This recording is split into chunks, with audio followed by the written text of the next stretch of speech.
नमस्ते। सो हम लोगों ने आर्टिकल्स पढ़ लिए थे। अब हम लोग एक नया टॉपिक देखते हैं इंग्लिश ग्रामर में, और बहुत ही छोटा सा ये टॉपिक है, और इस टॉपिक का नाम है पंक्चुएशन।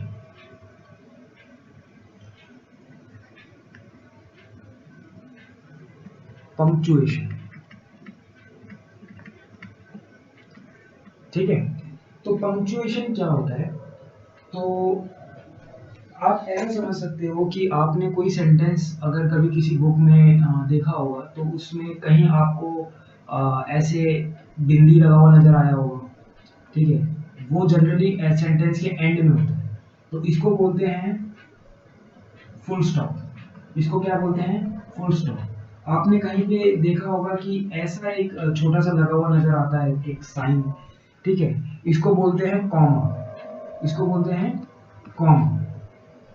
आपने कहीं शायद कहीं पे ये आपने इस टाइप का ही एक, ये तो आपने वर्ड्स के बीच में नीचे देखा होगा, ऐसे ही एक साइन होता है जो ऊपर की तरफ होता है, ठीक है। इसको हम लोग बोलते हैं एपोस्ट्रोफ। एपोस्ट्रोफ। तो एक्चुअली में जो पंक्चुएशन होता है उसका मतलब होता है अ पॉइंट। पंक्चुएशन का जो मतलब होता है वो होता है अ पॉइंट। एक पॉइंट को हम लोग पंक्चुएशन बोलते हैं, और वो पॉइंट का मतलब क्या होता है? पॉइंट बोल लीजिए या फिर बोल लीजिए स्टॉप। कि होता ये है कि जहाँ पे हम लोग कोई भी सेंटेंस पढ़ते हैं, कोई भी पैराग्राफ अगर आप पढ़ रहे हो इंग्लिश में, तो आप एकदम से नहीं पढ़ देते हो सारा, कि एक ही लाइन में सब कुछ पढ़ दिया आपने। आप बीच बीच में कहीं कहीं रुकते हैं, ठीक है। बीच बीच में आप कहीं रुकते हैं, जहाँ कॉमा लगा है वहाँ आप थोड़ा सा स्टॉप करते हैं, जहाँ फुल स्टॉप लगा है वहाँ आप थोड़ा सा और रुकते हैं। तो वो स्टॉप जो होता है उसको हम पंक्चुएशन बोलते हैं। और वो स्टॉप कितने तरीके के होते हैं? तो कई तरीके के होते हैं। आपको बेसिकली फुल स्टॉप पढ़ना है, कॉमा पढ़ना है, एपोस्ट्रोफ पढ़ना है, ठीक है। अब ये एपोस्ट्रोफ क्या होता है? ठीक है, तो हम लोग शुरू करते हैं एपोस्ट्रोफ से, ठीक है। हम लोग शुरू करते हैं एपोस्ट्रोफ से। ये एपोस्ट्रोफ क्या होता है? फर्स्ट एपोस्ट्रोफ, ये एपोस्ट्रोफ क्या होता है? हम लोग यहाँ से शुरू करते हैं, ठीक है। तो देखो, जैसे एक एग्जांपल पढ़ो, एग्जांपल नंबर 1, ठीक है। एग्जांपल नंबर 1 आप पढ़ो कि the this is the house of Rohan. This is the house of Rohan. ये एक सेंटेंस आप लोगों ने पढ़ा कि this is the house of Rohan, कि ये रोहन का हाउस है। इसी सेंटेंस को आप इस तरीके से भी लिख सकते हो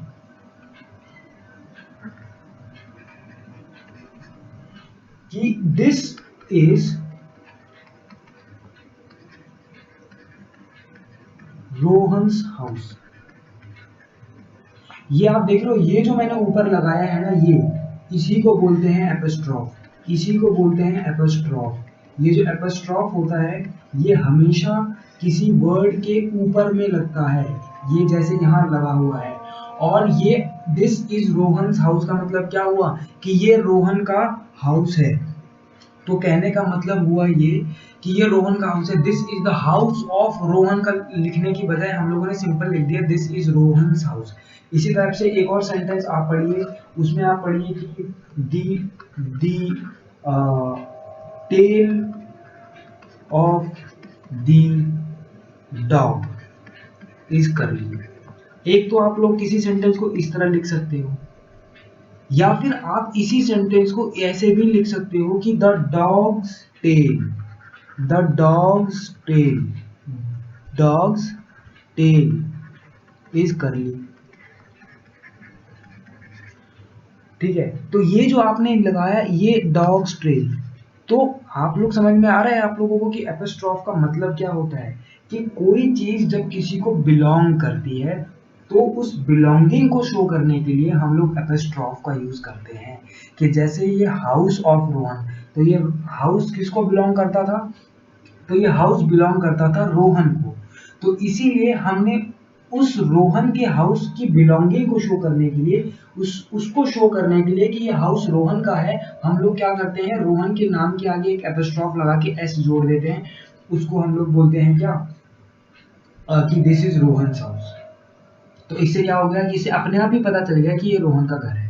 द डॉग्स टेल, टेल किसकी है, डॉग की है ना, तो dog's tail, the tail of the dog, इतना बड़ा लिखने की बजाय the tail of the dog, ये देखो, इतना बड़ा लिखने की बजाय, इतना बड़ा लिखने की बजाय मैंने एक लाइन में लिख दिया द डॉग्स टेल, ये 2 वर्ड्स में लिख दिया मैंने the dogs tell.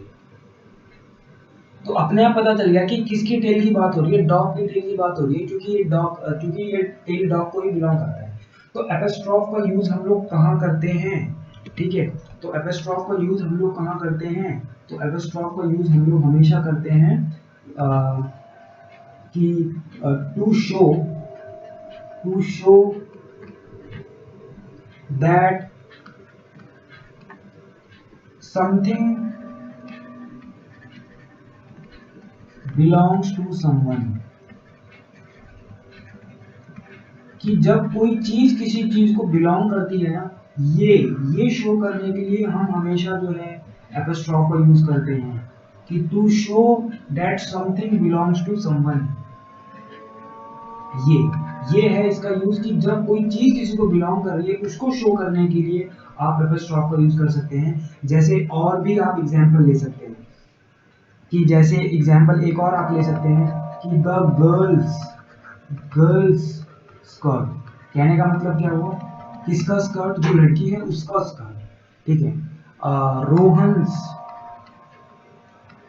Rohan's book, किसकी बुक, रोहन की बुक, बुक किसको बिलोंग कर रही है, रोहन को। तो आप this book belongs to Rohan लिखने की बजाय सिंपल आप लिख दो रोहन्स बुक, तो वो क्या हो जाएगा, वो एपोस्ट्रोफ लगा के आप उसे शो कर सकते हैं, ठीक है।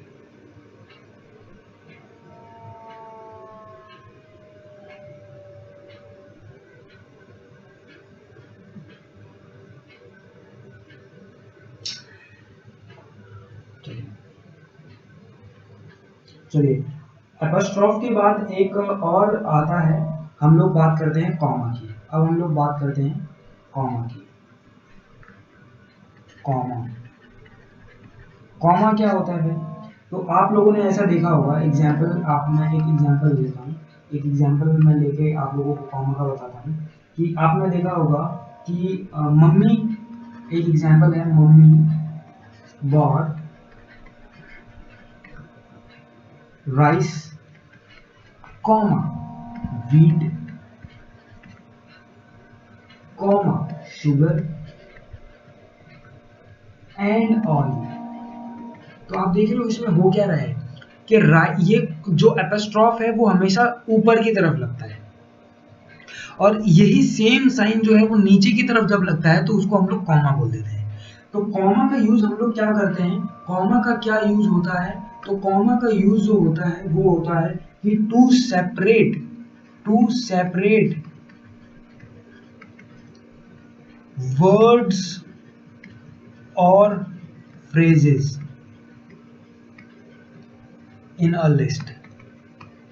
किसी भी एक लिस्ट में कोई अलग अलग वर्ड्स हैं या कोई अलग अलग फ्रेजेस हैं। फ्रेजेस क्या होते हैं, ठीक है, कोई एक सेंटेंस में फ्रेज वो होता है कि जो कोई मीनिंग देता हो, जो पूरी मीनिंग नहीं देता हो लेकिन एक छोटा सा मीनिंग देता हो, वो क्या होता है वो आपको डिटेल में आगे भी समझ में आएगा।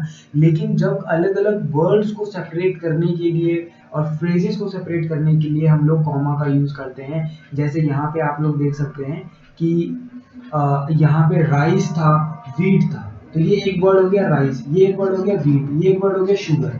तो आप लोगों ने इसको अलग करने के लिए जो है वो कॉमा का यूज जो है वो किया, इसको अलग करने के लिए आप लोगों ने कॉमा का यूज किया, ठीक है। और आखिर में आप क्या करते हैं, हमेशा एंड का यूज करते हैं। जब आप एंड का यूज करेंगे तो एंड का यूज करने से पहले आप कॉमा नहीं करेंगे, ठीक है। इसके अलावा कि हम लोग कॉमा का एक यूज ये हो गया, एक और यूज होता है कॉमा का, और वो यूज क्या होता है, वो यूज ये होता है कि to separate the name of the person. to separate the name of the person we address or speak to from the sentence।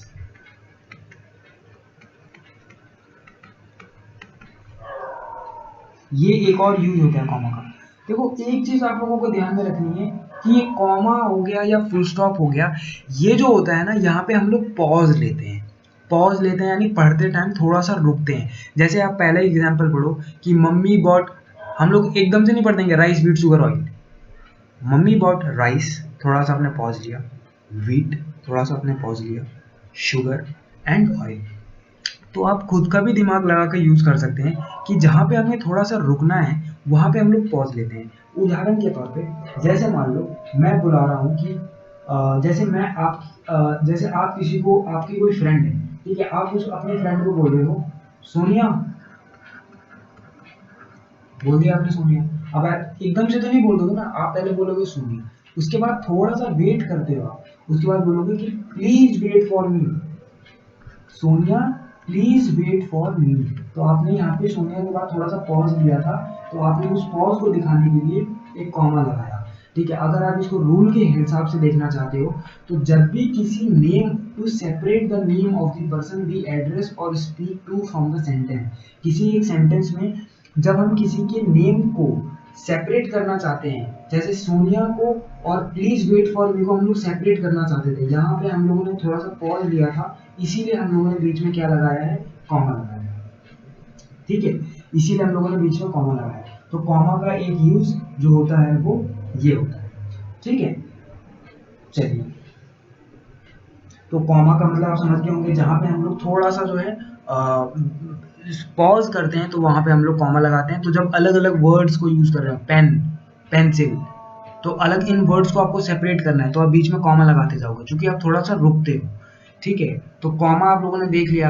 Apostrophe का यूज क्यों करते हो? एपोस्ट्रोफ का यूज किया जाता है कोई सामान किसी को बिलोंग करता है तो उस बिलोंगिंग को दिखाने के लिए एपोस्ट्रोफ का यूज किया जाता है। ठीक है, अभी तीसरी चीज हम लोग देख लेते हैं, वो हम लोग देख लेते हैं कॉन्ट्रैक्शंस। ठीक है, कॉन्ट्रैक्शंस, कि ये कॉन्ट्रैक्शंस क्या होता है। कई बार क्या होता है कि वर्ड्स में कोई चीज हम लोग शॉर्ट में लिख सकते हैं, उसको हम लोग कॉन्ट्रैक्शंस बोलते हैं। जैसे कि मैं आई एम लिखने की बजाय शॉर्ट में उसको ऐसे लिख दूं कि आई एम, तो इसको आप कॉन्ट्रैक्शन बोलते हो। ये जो काम आपने किया ना, इसको बोलोगे आप कॉन्ट्रैक्शन, यानी कि उसका एक शॉर्ट, एक short representation, that is short form. ठीक है, इसको आप शॉर्ट फॉर्म भी बोल सकते हो, तो इसको बोलते हैं कॉन्ट्रैक्शन। तो ये अलग अलग शॉर्ट फॉर्म होते हैं जो आप किसी भी सेंटेंस में कर सकते हो। जैसे कि ही इज की जगह आप क्या लिख दो, ऐसे लिख दो कि ही, उस पर एक एपोस्ट्रोफ लगा दो और एस का काम कर दो। तो आप देख रहे हो कि जो एपोस्ट्रोफ होता है ना, उसका यूज सिर्फ किसी की बिलोंगिंग शो करने के लिए नहीं, बल्कि उसका यूज कॉन्ट्रैक्शंस बनाने के लिए भी होता है, कि जैसे ही इज। ठीक है, उसी टाइप से शी इज, तो शी इज को आप ऐसे लिख सकते हो शी, और उसके बाद आगे आप ऐसे कॉन्ट्रैक्शन लगा दो, ही विल। आपको ये जो कॉन्ट्रैक्शन है ना, ये ध्यान रखनी पड़ेगी, ये कोई रूल नहीं है, आपको इस चीज को थोड़ा सा ध्यान रखना पड़ेगा। तो ही के आगे आप डबल एल लगा दो, ही के आगे आप एपोस्ट्रोफ लगा के डबल एल लगा दो। ठीक है, वी आर लिखने की बजाय आप शॉर्टकट में इसको ऐसे लिख सकते हो, वी, उसके ऊपर एक एपोस्ट्रोफ लगा दो और आर ई लिख दो। ठीक है, डू नॉट लिखने की बजाय आप ऐसे लिख दो डू, एक एपोस्ट्रोफ लगा के एन टी लिख दो, तो इससे आपको पता चल जाता है डू नॉट। ठीक है, और सॉरी ऐसे नहीं लिखना है, डू एन टी, एन और टी के बीच में एपोस्ट्रोफ लगाते हैं। ठीक है, जैसे डज नॉट, डज नॉट में आप क्या करोगे कि एन और टी के, डज लिख दो, फिर लिख दो एन टी, और एन और टी के बीच में लगा दो एक एपोस्ट्रोफ। ठीक है, आपको लिखना है डिड नॉट, तो डिड नॉट को आप कैसे शॉर्ट में लिखोगे, ऐसे लिख दो डिड, फिर एन, एक एपोस्ट्रोफ और एक टी। तो एपोस्ट्रोफ का यूज जो होता है वो किसी भी चीज को शॉर्ट करने के लिए भी यूज किया जाता है। विल नॉट, उसी टाइप से आप मान लो आपको विल नॉट लिखना है, तो विल नॉट को आप कैसे लिखोगे, पहले आप विल लिख दो, उसके बाद एन लिखो, उसके बाद अपस्ट्रॉफ लगा के इस टाइप से आप लिख दो will not. Sorry will not को एक्चुअली में हम लोग विल नॉट को ऐसा नहीं लिखते हैं। विल नॉट के लिए जो है हम लोग एक अलग ही वर्ड यूज करते हैं, इसको शॉर्ट में करने के लिए हम लोग एक अलग ही वर्ड यूज करते हैं, and that is want. Will not की जगह हम लोग WO लिखते हैं और N और T, बाकी काम वही सेम होता है। तो नॉट को आप देख रहे हो, नॉट को शॉर्ट करने के लिए हम क्या यूज करते हैं, NT के बीच में एक अपस्ट्रॉफ, NT के बीच में एक अपस्ट्रॉफ, NT के बीच में एक अपस्ट्रॉफ, NT के बीच में एक अपस्ट्रॉफ। डू नॉट में मैंने डू को डू ही लिख दिया, डज नॉट में डज को डज ही लिख दिया, डिड नॉट में मैंने डिड को डिड लिख दिया, लेकिन विल नॉट में आपको ध्यान में रखना पड़ेगा कि आप जो है विल नॉट को विल का विल नहीं लिखते, बल्कि उसको WO लिखते हैं। क्या लिखते हैं, WO। तो ये चीज आपको थोड़ा सा स्पेशल है, ये चीज आपको थोड़ा सा ध्यान में रखना पड़ेगा, बाकी तो आप पता लगा लोगे, ठीक है। तो ये कुछ हैं कॉन्ट्रैक्शंस हैं जिसको आपको देखना है, और आप इसको वर्ड्स में सेंटेंस में बार बार देखते जाओगे तो ये चीज आपको अपने आप ही समझ में आएगा, ठीक है। जब भी हम लोग बात करते हैं ना आर की, ARE, तो हम हमेशा क्या करते हैं कि कोई भी वर्ड लेते हैं, उसके बीच में एक एपोस्ट्रोफ लगाते हैं और आखिर में लिख देते हैं RE। जब भी हम लोग विल की बात करते हैं तो कोई भी वर्ड लेते हैं, जैसे ही विल, उसी टाइप से अगर मुझे शी विल लिखना हो तो मैं क्या करूंगा, शी विल अगर मुझे लिखना हो तो मैं लिखूंगा सिंपल शी, ठीक है, और उसके बाद क्या करेंगे, एक एपोस्ट्रोफ लगाएंगे और L, ठीक है। इस टाइप से मैं शी विल भी लिख सकता हूँ, ठीक है। तो ये एपोस्ट्रोफ के कुछ एग्जांपल्स हैं।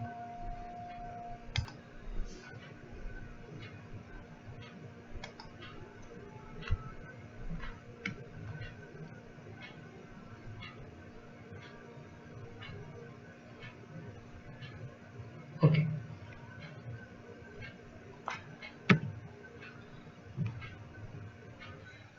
तो ये एपोस्ट्रोफ भी हम लोगों ने कर लिया है। अब हम लोग क्या करते हैं, कुछ एग्जाम्पल्स कर लेते हैं, जैसे कि कॉन्ट्रैक्शन के अगर आपको कुछ एग्जाम्पल देखने हो तो वो आप कैसे देखेंगे एग्जाम्पल, जैसे एग्जाम्पल नंबर 1 आपको बोल रखा होगा कि आपको दे दिया Sonia does not like T, तो सोनिया डज नॉट आपको ऐसे पूरा लिख के दे रखा होगा, और आपको बोला होगा कि इसको कॉन्ट्रैक्शन का यूज करके इसे दोबारा से रीराइट कीजिए। तो आप कैसे रीराइट करेंगे, तो इसको आप ऐसे लिख देंगे कि सोनिया, और डज नॉट की जगह जो मैंने आपको पीछे बताया था, आप वही जो है डज नॉट की जगह आप इस तरह से लिख के डज एंड लाइक टी। तो ये काम आप अपने आप से कर लेना, ठीक है, ये काम अपने आप ही हो जाएगा, इसमें बताने की ज़्यादा ज़रूरत नहीं है। बस खाली जहाँ जहाँ पे ये पूरा सेंटेंस होगा वहाँ पे आपको ये एपोस्ट्रोफ का यूज़ करना पड़ेगा। तो आपकी बुक में भी एपोस्ट्रोफ दे रखा है, और आप यहाँ से भी जो है कॉन्ट्रैक्शन देख सकते हैं जो मैंने लिखा है, और मैंने सब लगभग नहीं, सब सही लिखा है, ठीक है। तो आप यहाँ से भी इस चीज़ को चेकआउट कर सकते हैं। अच्छा, इसके अलावा हम लोगों ने जैसे कोई सेंटेंस में आपको हम लोग क्वेश्चन हम लोग देखते हैं, ठीक है। क्वेश्चन 1 हमको करना इसमें क्या है, punctuate the following, punctuate the following. हम लोगों को इसे पंक्चुएट करना है, और क्या यूज करके पंक्चुएट करना है, using full stop, full stop का यूज करना है, कॉमा का यूज करना है, और एपोस्ट्रोफ का यूज करना है, और क्वेश्चन मार्क का यूज करना है, ठीक है। इनका यूज करके हमको इन सेंटेंस को क्या करना है, पंक्चुएट करना है, ठीक है। तो फर्स्ट सेंटेंस बोला है कि Ankita, Amla, Sonam are all my friends. तो आप देखिए इस सेंटेंस को अगर आप पंक्चुएट करोगे तो कैसे करोगे, यहाँ पे आपको करना क्या होगा कि आप लिखोगे अंकिता, फिर उसके बीच में लगाओगे कॉमा, आमला, क्योंकि आपको क्या करना है, यहाँ पे इन वर्ड्स को एक साथ नहीं लिखना है, इनको सेपरेट करना है, अंकिता, आमला। और जब सारे 3 वर्ड्स हैं, 2 सेपरेट हो गए, आखिरी वाले को सेपरेट करने के लिए हमेशा एंड का यूज किया जाता है, एंड सोनम। ये जो शॉर्टकट है ना, ये इसको हम लोग एंड बोलते हैं, ये बोलते हैं एंड। ठीक है, इस चीज को आपको ध्यान में रखना है। तो इसको हम लोग कैसे पंक्चुएट करेंगे? Ankita, Amla and Sonam are all my friends. Friends को आप कैसे लिखोगे कि ये मेरे फ्रेंड है? क्या है ये? पोजीशन शो कर रहा है ना कि मेरे फ्रेंड है। तो फ्रेंड में आप आखिर में लगाओगे एक ऊपर एपोस्ट्रोफ और नीचे यहाँ पे एच लिखोगे और आखिर में लगाओगे फुल स्टॉप। जब पूरा सेंटेंस खत्म हो जाता है तो आखिर में लगाया जाता है क्या? Full stop. ठीक है, आखिर में लगाया जाता है फुल स्टॉप। सेकेंड, ठीक है, तो ये आपको समझ में आया होगा। हम लोगों ने यहाँ पर फ्रेंड्स में ऐसे अपस्ट्रॉफ क्यों लगाया? क्योंकि are my friends. What is this showing? This is showing possession. This is showing that these belong to me, कि ये जो फ्रेंड्स है ये मेरे को बिलोंग करते हैं। और मैंने आपको बताया था जहाँ भी पोजीशन की बात आती है वहां पे हम क्या करते हैं? वहां पर हम लोग अपस्ट्रॉफ को यूज करते हैं। सेकेंड बोला है कि Shreya pass the milk, pass the milk. अब बताओ इसको आप कैसे सॉरी ये इसमें नहीं है, ठीक है। अब आप बताओ इसको आप कैसे करोगे? देखो मैंने आपको बताया था कभी भी हम लोग, जैसे पीछे मैंने आपको एक बात बताई थी कि यहाँ पर मैंने आपको बताया था कि Sonia please wait for me. Sonia के बाद आप थोड़ा सा पॉज कर रहे हो ना, तो यहाँ पे भी आप क्या करोगे? श्रेया, ऐसे तो नहीं बोल दोगे श्रेया प्रार्थना मिल्क, आप थोड़ा सा तो पॉज करते ही हो। तो जब भी आपको सेंटेंस में किसी एक नेम को सेंटेंस के दूसरे पार्ट से जो है सेपरेट करना होता है, वहां भी आप कॉमा का यूज करते हैं, ये मैंने बताया। तो आप इसको क्या करोगे? श्रेया, फिर लगाओगे एक एपोस्ट्रोफ और sorry comma, pass the milk, और जब सेंटेंस खत्म हो जाएगा तो आखिर में लगाओगे फुल स्टॉप। ठीक है, ये फुल स्टॉप भी लगाना जरूरी है। ठीक है, तीसरा तीसरा क्या है? तीसरा भी देख लेते हैं। I have to buy a pen, 2 pencils, an eraser and a scale। इसको आपको पंक्चुएट करना है। तो कैसे आप पंक्चुएट करोगे? पंक्चुएट करने के लिए आप क्या करोगे कि जहां जहां पे आप पॉज ले रहे हो और जहां जहां पे वर्ड्स को आपको सेपरेट करना है वहां वहां पंक्चुएट करोगे। तो देखो आई हैव को, एक तो आप इसको शॉर्ट में भी लिख सकते हो, आई हैव जो है इसको आप ऐसे कॉन्ट्रैक्शन ऐसे लिख सकते हो, आई हैव। ठीक है, ऐसे भी आप लिख सकते हो। ठीक है, ये भी एक कॉन्ट्रैक्शन हो जाएगा। ठीक है, इसको आप इस तरह से लिख लो, I have to buy pen. Pen के बाद आपको क्या लगाना पड़ेगा? एक कॉमा। ठीक है, 2 पेंसिल्स, कॉमा, एंड इरेजर।